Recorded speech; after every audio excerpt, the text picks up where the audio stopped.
ada gangguan, ada makhluk halus, ada bermacam-macam. Kira-kira apa obatnya untuk menyelesaikan masalah? Saya berikan, dan ini obat insya Allah bermanfaat untuk semua. Tak usah panggil Habib, tak usah panggil Syekh, tak usah panggil Ustaz, tak usah panggil tukang dukun, tak usah panggil siapa-siapa. Anda sendiri laksanakan. Akan Allah Subhanahu Wa Taala merubahkan rumah kita insya Allah menjadi tenang, adem, enak. Yang pertama, bawakan air dan isi dalam air itu garam. Air itu dicampurin dengan garam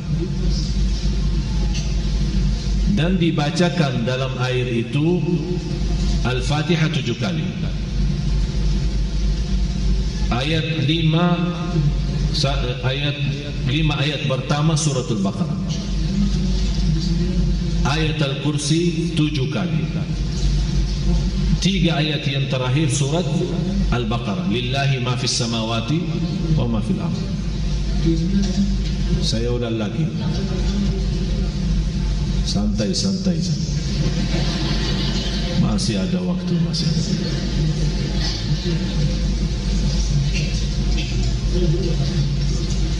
Air, isi dengan garam, dan dibacakan dalam air Al-Fatihah 7 kali. Yang kedua, 5 ayat pertama 1 kali. Dari Alif Lam Mim sampai wa ulaika hum al-muflihun, 5 ayat. Yang ketiga, 7 kali ayat Al-Kursi.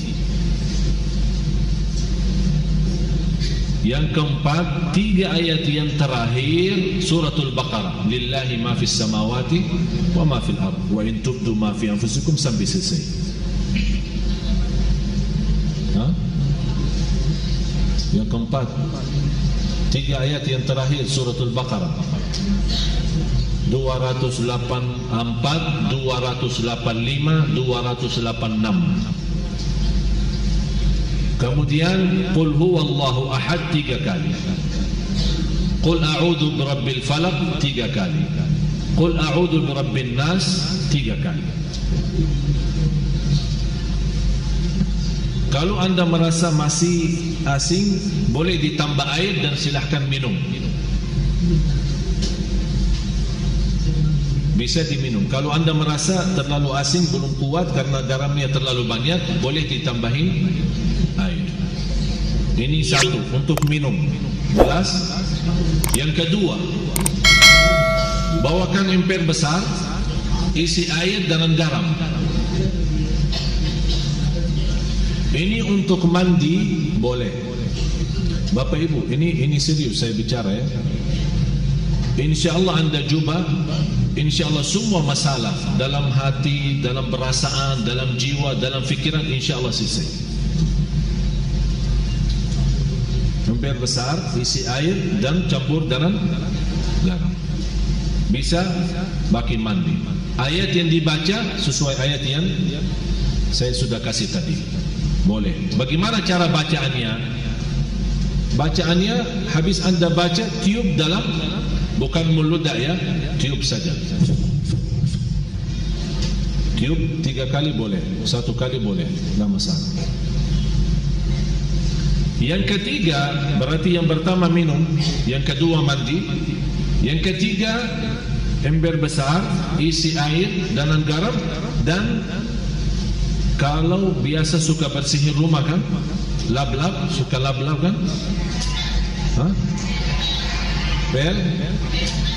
Udah, mulai hari ini kalau pel rumah, bagi air yang sudah tercampur dengan garam.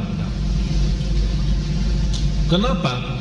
Supaya meyakinkan garam itu di dalamnya ada energi positif, dan syaitan dan jin memiliki energi negatif. Jadi kalau kita bersihin rumah dan lap-lap rumah itu apa, pen rumahnya dengan air dan tercampur dengan garam, syaitan tidak bisa masuk rumah itu. Apalagi kalau kita baca ayat Al-Kursi. Termasuk boleh mencucikan mobil kita, motor kita, boleh dengan bacaan seperti ini.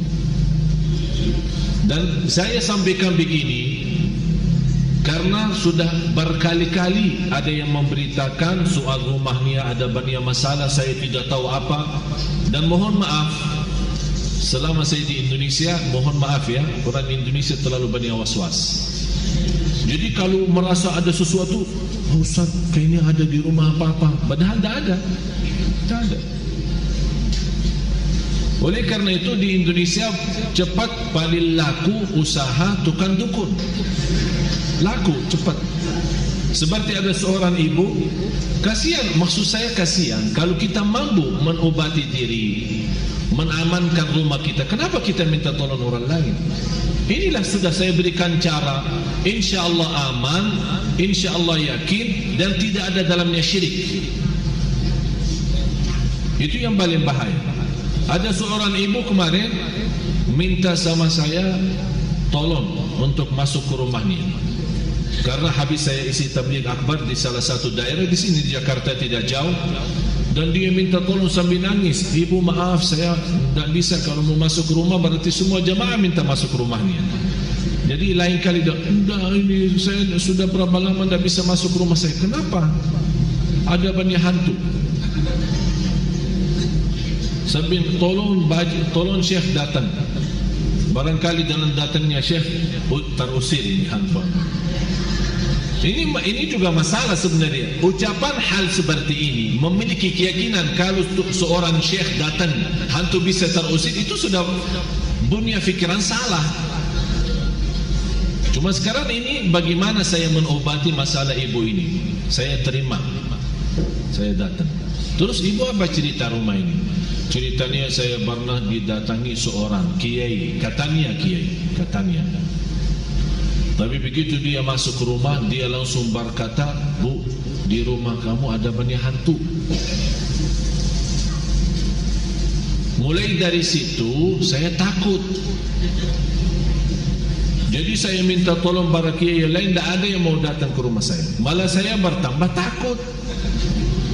Akhirnya ada seorang dukun yang mau bantu, tapi dengan syarat dia mau membacakan apa, saya tidak tahu mau baca apa. Setiap satu ekor jin keluar 250. Setuju ibu itu, oh, boleh, tapi saya cuma ada 500. Udah, saya bantulah, saya masuk dulu, saya mau lihat berapa ekor ada. Masuk tukang ini apa namanya, dukun itu habis baca-baca apa, alhamdulillah ibu tidak banyak, cuma 5 aja. Jadi saya baca-baca keluarin 2 karena ibu mampu bayar 500. Kalau nanti ibu sudah sanggup lunasin lagi, nanti saya datang lagi usir yang tersisa. Dan kasihan ibu percaya. Sambil sekarang dah mau masuk ke rumahnya, sambil saya ketemu dan disuruh saya masuk. Jadi ibu sekarang yang tersisa cuma 3 ya. Karena katanya 5 kan, yang terusir 2, tinggal 3. Terus ibu membayar ke saya berapa? Tidak apa-apa, saya ikhlasin, tapi yang penting bantulah. Udah begini aja, saya masuk, ibu tunggu di luar. Kalau dengar suara saya berteriak, berarti saya lagi berantem sama mereka. Terus saya masuk. Begitu saya masuk ke rumah, saya panggil ibu sini. Baru masuk ya, saya jujur saja tidak lihat apa-apa. Bu, saya sudah periksa rumahnya, aman. Begitu saya baca Al-Fatihah, kaget 3 jin itu keluar lari. Padahal tidak ada jin, tidak ada apa-apa. Terpaksa saya bohong supaya menghilangkan keyakinan dia yang sudah cukup parah, sudah lama. Alhamdulillah, baca 1 kali bu, sudah hilang semua. Terima kasih Cik. Berarti aman sekarang. Tidur.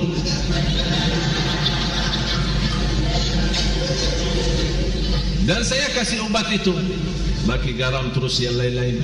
Terus dia bawakan amplop, lumayan lah. Saya bilang, Bu, ini sedekahin ke masjid atau ke anak yatim, bukan ke saya. Itu bukan kerjaan saya. Sekali lagi Ibu, jangan percaya dukun dan sihir. Yakini. Alhamdulillah habis itu beliau rutin baca suratul Baqarah dan alhamdulillah nyaman, enak. Malah sekarang rumahnya selalu ramai, pengunjung datang silaturahim banyak. Dan sebenarnya masalahnya cuma was-was.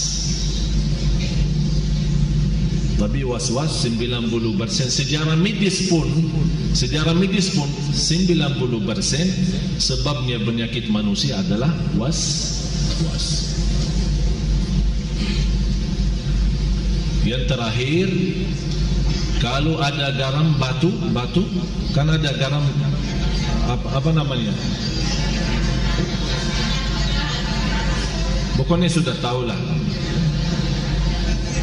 Terus itu kalau bisa dibakarkan di atas arangnya. Kalau ada arang, ya, ditaruhkan garam itu, kemudian dicampur dengan habbatus sauda. Apa bahasa Indonesia habbatus sauda? Tinta hitam ya. Tinta hitam ya. Hah?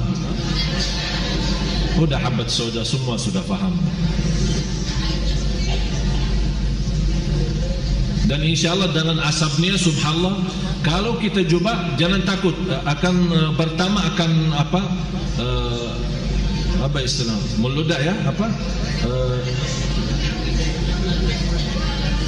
ada suara keras ya. Jadi jangan takut tuh dibom rumahnya, jangan takut. Ini insyaAllah dengan suara ini, subhanallah, jin dan syaitan semua lari, tak kuat. Dan insyaAllah apa yang saya sampaikan ini insyaAllah bermanfaat banyak.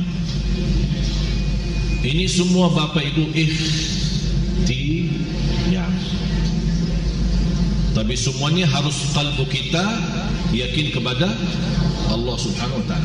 Dan itulah Allah Subhanahu Wa Taala memberikan, kata Rasulullah SAW, Allah menghalalkan bermacam cara obat, silahkan, kecuali berobat dengan cara syirik, tidak boleh.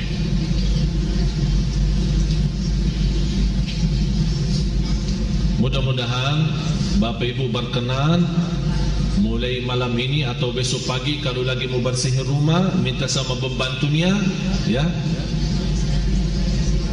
rumahnya itu bagi air sama garam. InsyaAllah dijauhkan oleh Allah SWT dari godaan, dari penyakit, dari bahaya waswas, dari jiwa tidak tenang. InsyaAllah semua bisa diatasi dengan izin Allah Subhanahu Wa Ta'ala.